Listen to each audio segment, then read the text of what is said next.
this mark is controlling you. You need to get to the center before the end of the night, otherwise you're stuck here forever.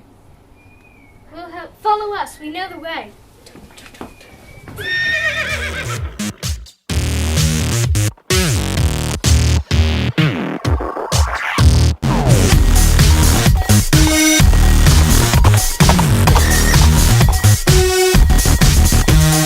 This is A bunny? Are you the bunny from planet Earth? Yeah. You only have 3 hours left to get to the center. What center? What is this place?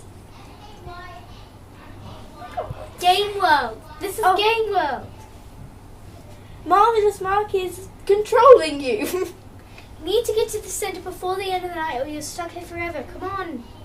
You better hurry. ho ho ho. We made it to the center.